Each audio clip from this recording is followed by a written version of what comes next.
અન્ય સમાચાર વડોદરાથી સામે આવી રહ્યા છે। વડોદરામાં દેહ વ્યાપારના રેકેટનો પર્દાફાશ થયો છે।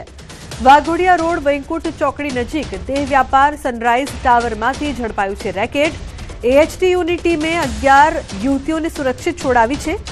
2 આરોપીઓની ધરપકડ કરવામાં આવી છે। 3 ફરાર। મુખ્ય આરોપી ગુપ્ત ભોંયરામાંથી ફરાર થયો। સોફા નીચે બનાવેલું ગુપ્ત માર્ગ જોઈ પોલીસ પણ ચોંકી ગઈ।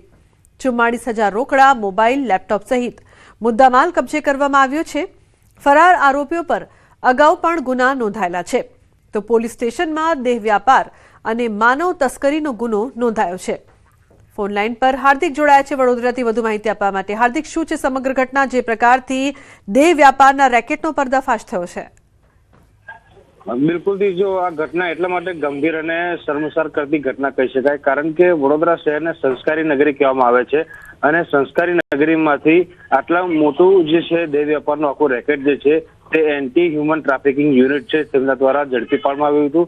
આ ટીમ જે છે તેને બાતમી મળી હતી કે વાઘોડિયા રોડ પર વૈકુંઠ ચોકડી નજીક સનરાઈઝ ટાવર જે છે તે આવેલું છે અને ત્યાં ફ્લેટ નંબર 204 અને 205માં દેહ વેપાર જે છે તે કરવામાં આવી રહ્યો છે।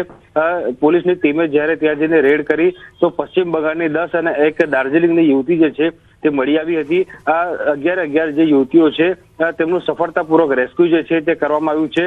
આરોપી સરોજકુમાર માલ અને જીગર માછી જે છે તેની ધરપકડ કરવામાં આવી છે। આ ઘટના સ્થળ પર પોલીસ જ્યારે એના માટે ચોકી કે જ્યારે દરોડો પાડવામાં આવ્યો ત્યારે જે ફ્લેટ છે ત્યાં ગુપ્ત જે ભોંયરું જે છે તે જોવા મળ્યું હતું અને ત્યાંથી જે મુખ્ય આરોપી છે ચંદ્રિકા શાહ તે ગુપ્ત ભોંયરામાંથી ફરાર થઈ ગઈ હતી। ત્યારે પોલીસે હવે તેની ધરપકડના ચક્રો જે છે તે ગતિમાન કર્યા છે। લગભગ 3 જેટલા જે આરોપી છે તેમને વોન્ટેડ જાહેર કરવામાં આવ્યા છે।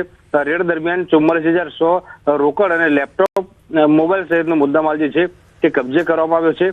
ઉલ્લેખનીય બાબત એ છે કે આ જે આરોપીઓ છે તેમના વિરુદ્ધ ભૂતકાળમાં પણ દેહ વેપાર અને માનવ તસ્કરીના ગુના જે છે તે નોંધાયેલા છે। ત્યારે અત્યારે જે કપોરા પોલીસ સ્ટેશન છે ત્યાં આખો ગુનો દાખલ કરવામાં આવ્યો છે અને પોલીસે વધુ તપાસ જે છે તે હાથ ધરી છે।